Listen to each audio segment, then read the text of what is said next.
तो hello friends, मेरा नाम है विश्वनाथ और इस क्लास में मैं आप लोगों के लिए क्लास 11th का पॉलिटिकल साइंस का मोस्ट इंपॉर्टेंट एमसीक्यूज लाया हूं, जो कि 2025 के बोर्ड एग्जाम में पूछा जा सकता है। तो चलिए वीडियो को शुरू करते हैं। अगर वीडियो अच्छा लगे तो लाइक, सब्सक्राइब एंड शेयर कीजिए, जिससे कि हमारी इस तरह की वीडियो आपके पास सबसे पहले पहुँचे। और अभी ये तो फर्स्ट सेट है पॉलिटिकल साइंस का। इस तरह का जो सेट है हम लोग 5 या फिर 6 लाएंगे, जो मोस्ट इंपॉर्टेंट एमसीक्यूज जिसमें रहेंगे, और वो 2025 का बोर्ड एग्जाम में जरूर ही जरूर मतलब क्वेश्चंस रहेगा ही। तो चलिए वीडियो को शुरू करते हैं और वीडियो को पूरा देखिएगा। तो चलिए वीडियो शुरू करते हैं। जो हमारा फर्स्ट क्वेश्चन पूछा गया है कि किस दल ने संविधान सभा की बैठक का बहिष्कार किया था। तो इसका जो ऑप्शंस दिया गया है वो दिया गया है कि मुस्लिम लीग, भारतीय राष्ट्रीय कांग्रेस, हिंदू महासभा और साम्यवादी दल। तो इसमें क्वेश्चन का मतलब ये है कि किस दल ने भारतीय संविधान सभा की बैठक का बहिष्कार किया। तो जब भारत का संविधान बन रहा था, संविधान सभा की बैठकें हो रही थी, तभी कौन सा दल था जो भारत संविधान सभा के जो खिलाफ था, बहिष्कार कर रहा था। तो उसका जो राइट आंसर है वो हो जाएगा मुस्लिम लीग। मुस्लिम लीग, जिसका अध्यक्ष मोहम्मद अली जिन्ना था, ये उसी की पार्टी थी। इसका जो राइट आंसर है वो हो जाएगा मुस्लिम लीग। मुस्लिम लीग ही नहीं जो है कि संविधान सभा की बैठक का बहिष्कार किया था। तो हमारा जो सेकंड नंबर क्वेश्चन है कि किस संविधान सभा में 13 दिसंबर 1946 को उद्देश्य प्रस्ताव पेश की। किसने संविधान सभा में 13 दिसंबर 1946 को उद्देश्य प्रस्ताव पेश की। तो हमारा जो ऑप्शन है उसमें दिया गया कि फर्स्ट नंबर ऑप्शन है डॉक्टर राजेंद्र प्रसाद, और सेकंड नंबर है कि professor K T. Shah, option number C है कि पंडित जवाहरलाल नेहरू, और ऑप्शन डी है डॉक्टर वी.आर. अम्बेडकर। तो इसका जो राइट आंसर है वो हो जाएगा हमारा option number C, Pandit Jawaharlal Nehru. Option number right हो जाएगा सी, कि 13 दिसंबर 1946 को उद्देश्य प्रस्ताव को पेश करने वाले तो पंडित जवाहरलाल नेहरू थे। तो जो हमारा नेक्स्ट क्वेश्चन है कि इसमें पूछा गया कि न्यायालय के किस महत्वपूर्ण निर्णय में कहा गया है कि हमारे मौलिक अधिकार में कोई कटौती नहीं की जा सकती। तो इसमें जो फर्स्ट नंबर ऑप्शन है Golaknath case 1967, option number B है Mandal case 1992, option number C है केशवानंद भारती केस 1973, और ऑप्शन नंबर डी है शाहबानो केस 1985। तो इसका जो राइट आंसर है वो हो जाएगा option number C, Kesavananda Bharti.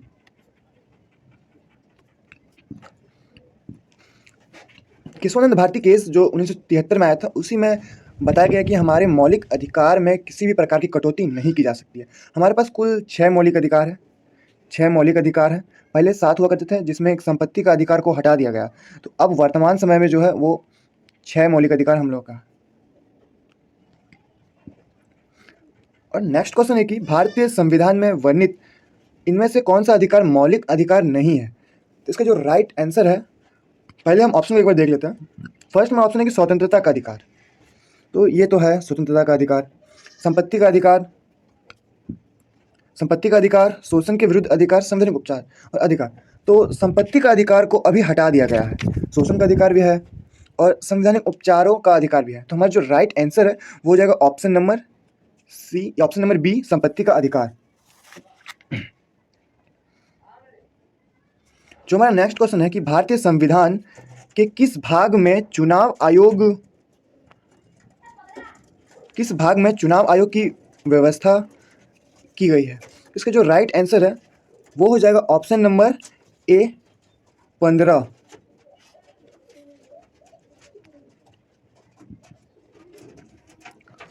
छह नंबर क्वेश्चन है कि मतदाताओं के लिए तस्वीर सहित पहचान पत्र को किस वर्ष से अनिवार्य कर दिया गया। तो ऑप्शन नंबर 1 है कि 1993 सॉरी, और ऑप्शन नंबर बी है 1998, ऑप्शन नंबर सी है 2001, और ऑप्शन नंबर डी है 2009। तो इसका जो राइट आंसर है वो हो जाएगा हमारा ऑप्शन नंबर ए, 1993। और नेक्स्ट क्वेश्चन है कि किसने राजनीतिक क्षेत्र में महिला प्रतिनिधित्व को उचित माना है। ऑप्शन नंबर ए अरस्तु, option number B Rousseau, option number C Bentham, और option number D J M. Mill. तो इसका जो राइट आंसर है वो हो जाएगा हमारा ऑप्शन नंबर डी हो जाएगा जे.एस. मिल। हमारा नेक्स्ट क्वेश्चन है कि राज्य के शासन में केंद्र का प्रतिनिधित्व किससे कहा जाता है। तो राज्य का केंद्र का प्रतिनिधित्व कौन करता है। तो इसका जो ऑप्शंस दिया गया है, फर्स्ट नंबर ऑप्शन है मुख्यमंत्री, और ऑप्शन नंबर सी है राज्यपाल, option number option number C है विधानसभा और ऑप्शन नंबर डी है उच्च न्यायालय। तो इसका जो राइट आंसर है वो हो जाएगा हमारा ऑप्शन नंबर बी राज्यपाल। राज्यपाल ही जो होता है वो केंद्र का प्रतिनिधित्व करता है राज्यों में। ऑप्शन नंबर बी हो जाएगा हमारा राइट आंसर। 9 नंबर क्वेश्चन है कि कितने एंग्लो इंडियन सदस्यों को राष्ट्रपति लोकसभा में उचित प्रतिनिधित्व देने के लिए मनोनीत करते हैं। तो एंग्लो इंडियन सदस्यों की संख्या इसमें पूछी गई है कि लोकसभा में कितना उचित प्रतिनिधित्व देने के लिए मनोनीत करते हैं। तो इसका जो राइट आंसर है वो हो जाएगा हमारा ऑप्शन नंबर बी 2। लोकसभा में जो है 2 ही एंग्लो इंडियन को चुना जाता है। अभी ये प्रावधान को हटा दिया गया है वर्तमान समय में। 10 नंबर क्वेश्चन है कि लोकसभा में बहुमत वाले दल का नेता कौन होता है। तो बहुमत वाले दल का नेता कौन होता है ये पूछा गया। फर्स्ट नंबर ऑप्शन है लोकसभा अध्यक्ष, और बी नंबर है कि राष्ट्रपति, और सी नंबर है प्रधानमंत्री, और डी नंबर है मंत्रिपरिषद। तो इसका जो राइट आंसर है वो हो जाएगा ऑप्शन नंबर सी प्रधानमंत्री। लोकसभा के बहुमत वाले दल का नेता जो है वो प्रधानमंत्री होता है। 11 नंबर क्वेश्चन है कि कोई मंत्री जी सांसद या विधायिका नहीं है, सांसद या विधायिका नहीं है, उसे कितने समय में सांसद या विधायक होना अनिवार्य है। तो 3 माह ऑप्शन नंबर 1, ऑप्शन नंबर 2 है कि 6 माह, और ऑप्शन नंबर 3 है 1 वर्ष, और ऑप्शन नंबर डी है 2 वर्ष। इसका जो राइट आंसर है वो हो जाएगा हमारा ऑप्शन नंबर बी 6 माह। कोई भी मंत्री जो सांसद या विधायक नहीं है उसके पास 6 महीने का समय है सांसद या विधायक होना अनिवार्य है, वरना वो उस पद से उसे इस्तीफा देना पड़ेगा जिस पद पर वो है। 12 नंबर क्वेश्चन है कि राज्यसभा को धन विधेयक पास कराने के लिए कितने समय दिए गए हैं। राज्यसभा को धन विधेयक पास कराने के लिए कितने समय दिए गए हैं। ऑप्शन नंबर ए 7 दिन, ऑप्शन नंबर बी 14 दिन, ऑप्शन नंबर सी 30 दिन, और ऑप्शन नंबर डी 60 दिन। तो इसका जो राइट आंसर है वो हो जाएगा ऑप्शन नंबर बी 14 दिन। धन विधेयक को पास करने के लिए राज्यसभा में 14 दिन दिए गए हैं। 13 नंबर क्वेश्चन है कि किसी राज्य के विधानसभा में अधिकतम कितने सदस्य हो सकते हैं। ऑप्शन नंबर ए है 250, ऑप्शन नंबर बी है 300, और ऑप्शन नंबर सी है 400, और ऑप्शन नंबर डी है हमारा 500। तो इसका जो राइट आंसर है वो हो जाएगा हमारा ऑप्शन नंबर डी 500। अधिकतम विधानसभा सदस्य जो है वो 500 हो सकते हैं किसी भी राज्य में सदस्यों की संख्या। 14 नंबर क्वेश्चन है कि इनमें से कौन भारतीय संसद का अंग नहीं है। राष्ट्रपति, लोकसभा, राज्यसभा, प्रधानमंत्री। तो इसका जो राइट आंसर है वो हो जाएगा हमारा ऑप्शन नंबर डी प्रधानमंत्री। प्रधानमंत्री जो होता है वो भारतीय संसद का अंग नहीं है। राष्ट्रपति है, लोकसभा भी है, राष्ट्रपति है, लोकसभा है, और राज्यसभा भी है, लेकिन प्रधानमंत्री जो है वो भारतीय संसद का अंग नहीं माना जाता। 15 नंबर क्वेश्चन है किसी विधायक दल के कितने सदस्य एक साथ अपना पार्टी छोड़कर किसी अन्य पार्टी में शामिल होते हैं तो उन्हें दल बदलू नहीं माना जाएगा।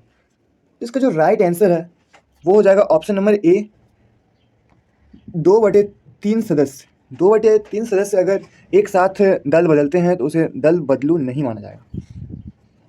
16 नंबर क्वेश्चन है कि सर्वोच्च न्यायालय के न्यायाधीशों की अवकाश आयु को बढ़ाने का अधिकार किसे है। तो सर्वोच्च न्यायालय के न्यायाधीशों की अवकाश आयु को बढ़ाने का अधिकार जो है, इसका जो राइट आंसर है वो हो जाएगा हमारा ऑप्शन नंबर डी संसद। संसद ही है जो सर्वोच्च न्यायालय के न्यायाधीशों की अवकाश आयु को बढ़ा सकता है। 17 नंबर क्वेश्चन है कि उच्च न्यायालय के न्यायाधीशों की अवकाश आयु कितनी है। तो इसका जो फर्स्ट नंबर ऑप्शन दिया गया है 60 वर्ष, और सेकंड में है 62, और थर्ड में 65, और फोर्थ में कि 68 वर्ष। तो इसका जो राइट आंसर है वो हो जाएगा ऑप्शन नंबर बी 62 वर्ष उच्च न्यायालय के न्यायाधीशों की अवकाश आयु है। 18 नंबर क्वेश्चन है कि भारत के सर्वोच्च न्यायालय में न्यायाधीशों की नियुक्ति कौन करता है। तो इसका जो हमारा ऑप्शन दिया है राष्ट्रपति, प्रधानमंत्री, भारत के मुख्य न्यायाधीश और लोकपाल। तो इसका जो राइट आंसर है वो हो जाएगा हमारा ऑप्शन नंबर ए राष्ट्रपति। सर्वोच्च न्यायालय में न्यायाधीशों की नियुक्ति राष्ट्रपति के द्वारा किया जाता है। 19 नंबर क्वेश्चन है कि भारत के चुनाव आयोग को किस सूची में रखा गया है। संघ सूची में, राज्य सूची में, समवर्ती सूची में, और इनमें से कोई नहीं। तो इसका जो राइट आंसर है वो हो जाएगा हमारा ऑप्शन नंबर ए संघ सूची में रखा गया है। चुनाव आयोग को संघ सूची के अंतर्गत शामिल किया गया। 20 नंबर क्वेश्चन है कि केंद्र व राज्यों के बीच शक्तियों के वितरण को किस अनुसूची में रखा गया है। 8वीं अनुसूची, 7वीं अनुसूची, 18वीं अनुसूची और 9वीं अनुसूची। तो इसका जो राइट आंसर है वो हो जाएगा हमारा ऑप्शन नंबर बी 7वीं अनुसूची। 7वीं अनुसूची के अंदर ही केंद्र व राज्यों के बीच शक्तियों का वितरण को रखा गया। 21 नंबर क्वेश्चन है कि यदि किसी राज्य की जनसंख्या 20 लाख से कम है तो उस राज्य में पंचायती राज की व्यवस्था होगी एक स्तरीय, द्विस्तरीय, त्रिस्तरीय, चार स्तरीय। इसका जो राइट आंसर है वो हो जाएगा ऑप्शन नंबर बी, द्विस्तरीय। अगर किसी भी राज्य की जनसंख्या 20 लाख से कम है तो उस राज्य में जो पंचायती राज की व्यवस्था होगी वो द्विस्तर की होगी। और 22 नंबर क्वेश्चन है कि भारत के किस राज्य में सर्वप्रथम पंचायती राज की स्थापना हुई थी। हमारा ऑप्शन में दिया गया है राजस्थान, बिहार, उत्तर प्रदेश, मिजोरम। तो इसका जो राइट आंसर है वो हो जाएगा ऑप्शन नंबर ए, राजस्थान। राजस्थान में ही सर्वप्रथम पंचायती राज की स्थापना की गई थी। 23 में क्वेश्चन है भारतीय संविधान के मूल दर्शन क्या है। फर्स्ट, गांधीवाद, वैज्ञानिक समाजवाद, उदारवाद, लोकतांत्रिक समाजवाद। इसका जो राइट आंसर है वो हो जाएगा ऑप्शन नंबर डी, लोकतांत्रिक समाजवाद।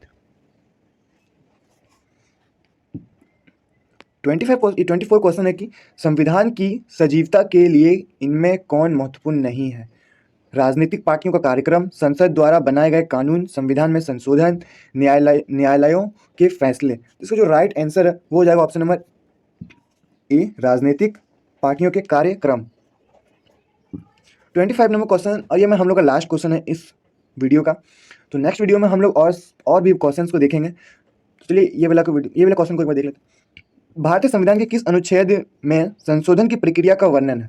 इसका जो राइट आंसर है वो हो जाएगा ऑप्शन नंबर बी, अनुच्छेद 368। अनुच्छेद 368 में ही जो है वो संशोधन की प्रक्रियाओं का वर्णन किया गया है भारतीय संविधान। तो ये थे हमारे 25 मोस्ट इंपॉर्टेंट क्वेश्चंस MCQs जो